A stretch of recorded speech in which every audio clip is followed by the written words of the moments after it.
Welcome to a B-Roll Brothers podcast. This is ABC DVD, two brothers' alphabetic journey through a film collection that is older than time itself. I am Noah. I'm Josh. And this is Early Man. Yes, the movie about, I guess, cavemen playing football. Yes, that I have a pad of paper, and my wife just wrote on the summary, "Cavemen play football." There, done. And that's not the worst summary, but, to get my summary voice, a plucky caveman named Doug, his sidekick, Hobnob, and the rest of their tribe face a grave threat to their simple existence. Lord Nuth plans to take over their land and transform it into a giant mine, forcing Doug and his clan to dig for precious metals. Not ready to go down without a fight, Doug, Hobnob must unite their people in an epic quest to defeat the mighty enemy, the Bronze Age. I love that this stop-motion animation movie has a better and more thorough summary online than Dallas Buyers Club did. I know, and I don't say, that doesn't really describe what we watch. I mean, that sounds like an awesome movie. What we watched was less than stellar. I would say. I mean, this is a Hardman production? Hardman's, yeah, okay. So yeah, released January 26, 2018, so there is no nostalgia factor. No. Directed by Nick Park, who has done all the other stop motions like Chicken Run, Wallace and Gromit, Shaun the Sheep, things that I think are a lot better. The writers were also Nick Park, Mark Burton, who also did Madagascar and Romeo and Juliet. Okay, so no, not their first go-ahead. No, and James Higgins, who did Killing Bono and Confetti, which I can only assume are not kids' films. Well, I mean, Bono, kids love killing him. Killing Bono. I love you too. The cast was Eddie Redmayne, who is Doug, who was in Fantastic Beasts and Theory of Everything. Mm-hmm. Tom Hiddleston as Lord Nuth, who is Loki. And Maisie Williams, who is Guna, who is Arya in Game of Thrones. Yep. Didn't really sound like her. It did not, and I think that's going to be something that we come across, and I've seen other films do this, of why do you get A-list celebrities and then make them hide their voice? Specifically on Tom Hiddleston. Tom Hiddleston has such a dastardly British voice that then you make him do a very bizarre French accent, which I know is an Aardman thing. I think it's a very British thing to make fun of the French, but this one's like, this feels weird, especially when everyone is kind of making up their own accent as they go along. Yeah, I think I wrote down Maisie Williams' accent either wanders or I don't know what it's supposed to be. No, and she does. She has she tries to do a French accent, then she kind of gives up in the middle, and then she kind of goes to something else, and I'm like,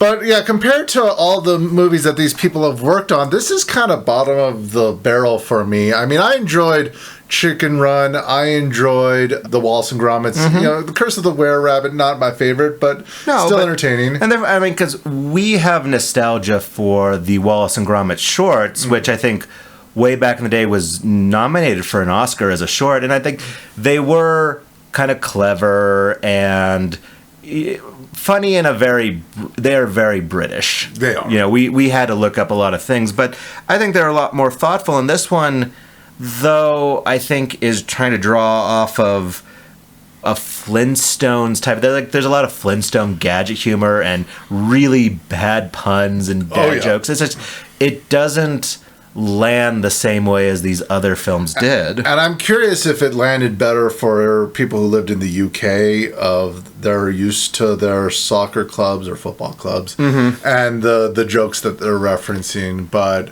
for me, it was like, it wasn't grown worthy. It just was, I'm watching it and I'm not laughing, and I don't think the kids. Well, and I purposely I brought my two children in on this to make sure that because I am a cold-hearted robot man. We all know this. That I was like, I will bring my children to see if they would enjoy rewatching this, and my eldest checked out halfway through. And my youngest, who I think just likes to see cartoons on it, only laughed once, and that was the scene in the bathtub where they're all just screaming at each other, and I think he just thinks people screaming at each other is funny. So, from at least even a kid's point of view, I'm not seeing a lot of excitement around this one. Yeah, and we talked about the Flintstones-esque humor. I mean, I'm surprised that they didn't do the classic of having an animal who's doing a modern day technology, which they did do, of like having a bug be a electronic razor, have the bug look at the screen and say, "It's a living." It's a living. But it is that humor, and the majority of it is bad puns. And I've written some notable ones. One that's probably went over most Americans' heads if they watched it was like the zebra crossing. There was a crosswalk with a dead zebra in it. Zebra crossings are what they call crosswalks in England. See, I haven't missed that. Yeah, but then there's the more obvious. Some of them they even wink at the camera for. Was Lord Newth was called the Premier Leader. That's for the Premier League, one of the levels of soccer. I guess leagues, champions. Sure. Thanks to Ted Lasso, I now know these things. Early Man United is for Manchester United. The character Guna is for the Gooners, who are what is the nickname for people who are fans of Arsenal. Wow, that is I know really deep. Or maybe it's not deep. I said, maybe for the UK they got and then Queen FIFA is for FIFA.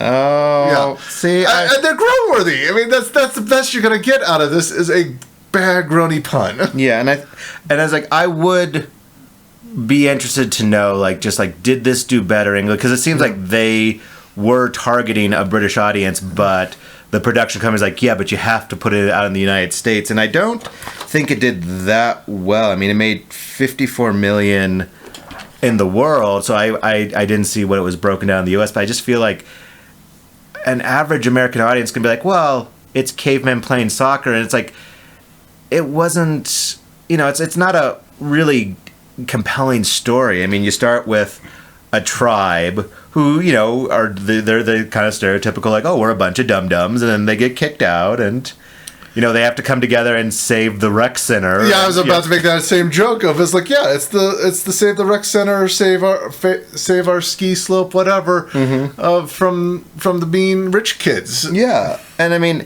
there are a lot of scenes in here where I feel like they're just padding because like the story itself is 30 minutes long.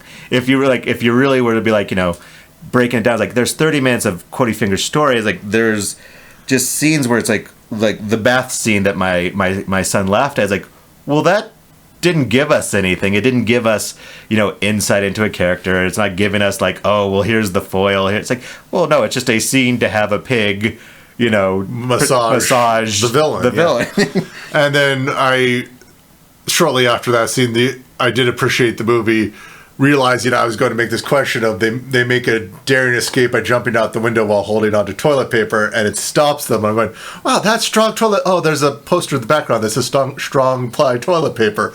Oh, okay, thank you for heading me off at the pass. But it's like, yeah. I mean, if we break it down, because like most horror movies, we've gone scene by scene.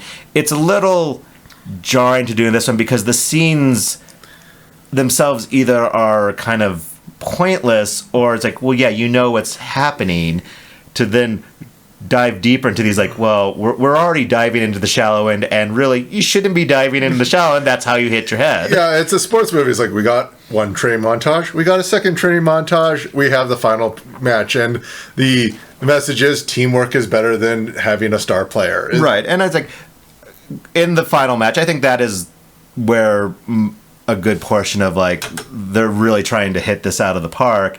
I mean, credit where credit's due. The one scene I did laugh is when the star player fakes his injury. He's like, oh no! And it's like, I appreciate that because, coming from an American point of view, it's like soccer players who get hurt and then, are writhing around on the ground, and then all of a sudden, magically, I'm better. Yeah, the ancient art of flopping. Yes. It was, introduced back in caveman era. A thing this movie did that I do like is there's not usually in sports movies, but in like lore type movies, is that forgotten hidden knowledge of the tribe. Okay. And what I like about this movie is that forgotten lore is like they invented the game, but then it turns out they're crap at it. And I don't know if this is a reference to the United Kingdom because they did invent the game of soccer and then spread it around the world, and they're not the best at it. I kind of like it though, that if there's like, no, we invented the game, but we can never go to the championship. Yeah, it's always like, Brazil or Argentina or even Germany it is always better. But the UK is like, yeah, they've gotten one World Cup. Yeah, well, that's one more than us. Yeah, but it's not like when we or the Canadian who lived here invented basketball that we can't do it well. That's true. Well, but in our Little League, we have to have the American teams versus the rest of the world because you have to have an American team in the finals. Because guess what? Our Little Leaguers weren't as good as like the South Koreans. Yeah, no.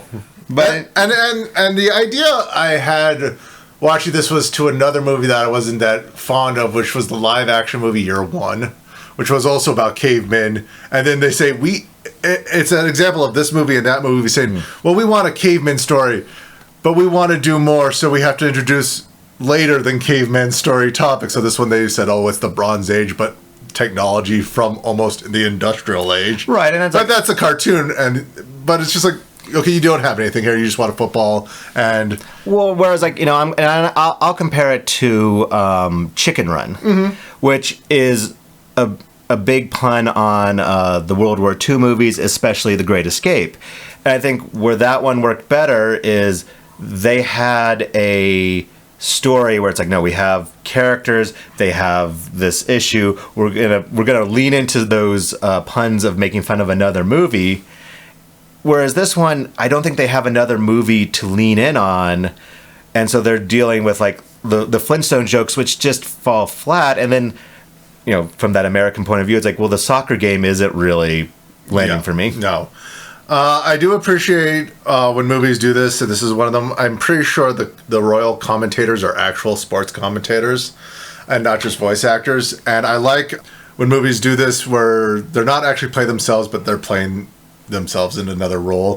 I remember when this happened in Cars, and I'm just sitting around, I was like, if I were to cast in Cars, I would have the car guys from NPR. And it's like, oh, there they are immediately. So I could see moments of well thought out, but for the most part, it's just shallow and hollow. Yeah.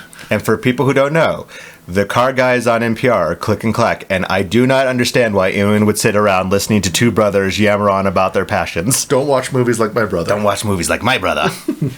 But yeah, I mean, it's a hard movie to fully recommend right off the bat. It's like I don't know. I mean, to say that like it is in this anthology of this person who really did pioneer, the stop motion genre with their other films. This one just feels like, was it a cash grab? Was this just a passion? Like they really wanted to make a story? And it's like, I don't see the same love and intention given to this that they did their other projects. Yeah, he is basically the Leica of the UK. His other things have landed better. I mean, we have Chicken Run we've talked about. There's also Pirates, either Band of Misfits for the US or A Journey into Science for the UK or something like that. They had to dumb it down for us. They're both better movies because they have their own stories, and even Wallace and Gromit that relies on nostalgia also lands better. So, but since these things take years and years to produce, I don't see them not saying this is a labor of love. I think they just said, hey, everyone here loves soccer. Let's just make a movie about soccer, and what's funny, cavemen are funny. Let's do that. I know. I kind of would feel like watching Shaun the Sheep, which is also a series on Netflix, which I watched with my kids. Is there are actually like those moments where a kid's movie puts an adult joke in there, and you kind of chuckle at. It's like, I would almost say I would have rather them do a Shaun the Sheep does a soccer movie with like a neighboring herd than the caveman. I think my problem is like the caveman jokes don't land like another fish out of water story could have, whereas like, oh, the sheep know how to play football. Well, that's ridiculous. Sheep don't know how to play. It's like where this one's like, well, I mean, I get the puns you're trying to do, and it's like it's too grown worthy for me. It is. And we get another movie where a pig plays in a sport they're not supposed to. Oh, I was a little sad that there was not that obligatory, well, nothing in the rules says the pig can't play in this. Exactly. But And I, as Americans, like, oh, it's a pigskin joke. Oh, wait, no, that's our football. That's this our has football. nothing to do with anything. They just wanted to wear a pig to play something. No, and it's the same kind of duo, whereas like you have Doug, who is the Wallace character, and you have a smarter than average animal who's Gromit, who kind of is as the comedic sidekick, and it's like it's cute, but it is one of those movies where I feel sometimes where like you had a few scenes thought out, but you didn't have a full movie, and you stitched it together in a way that feels incomplete. Yeah, and if you're looking for a sports movie for your kids that has almost an identical story, I would suggest Little Giants or something like that, where you have the misfits who just want to play, who have let's say a female character who's not allowed to play because she's a girl. You get all that, but you get a better story.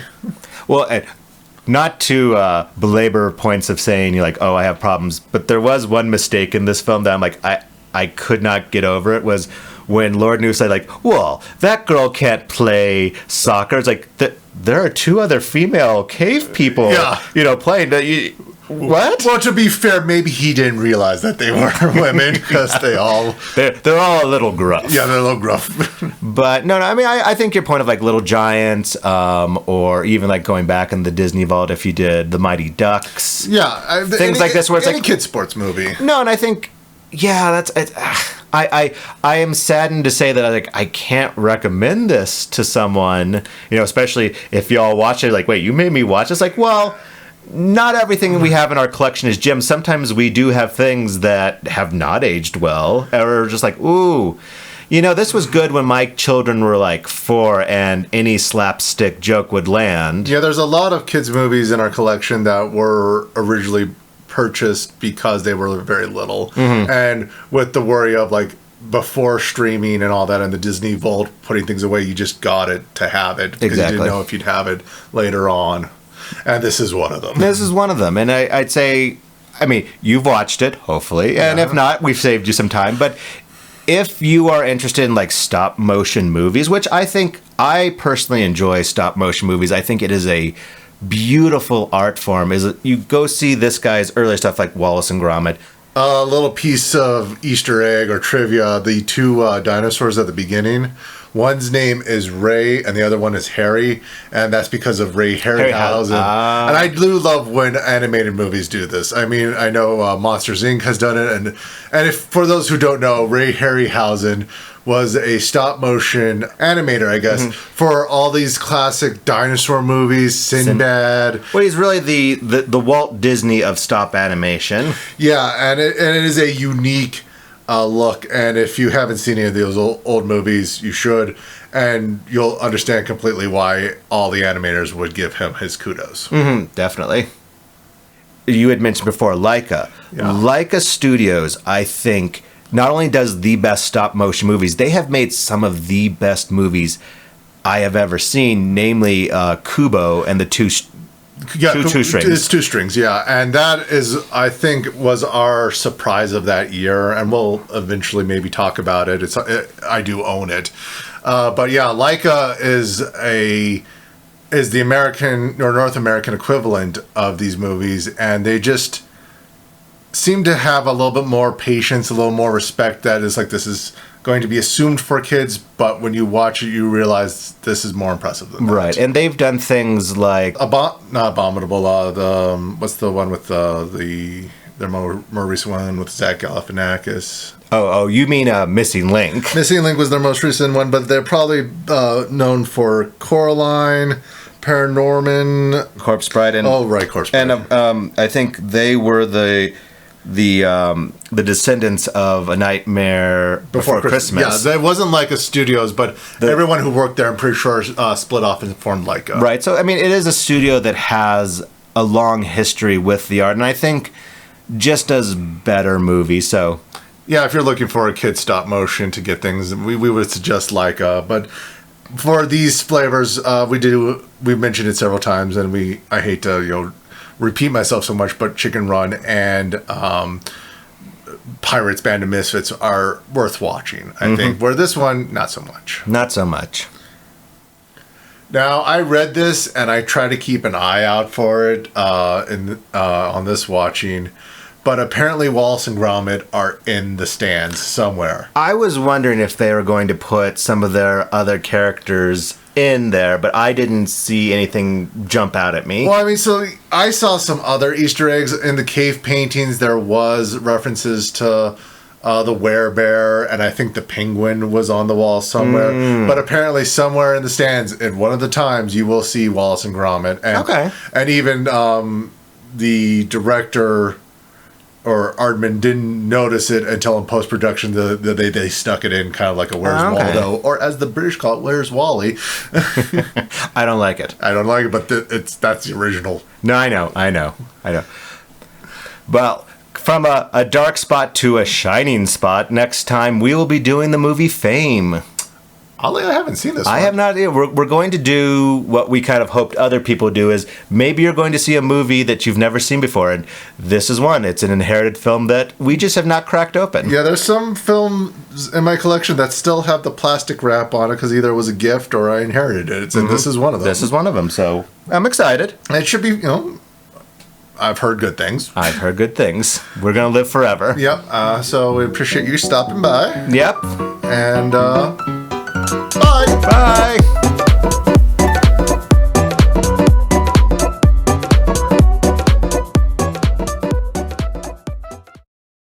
What runs around the field but never moves? A fence! I don't know.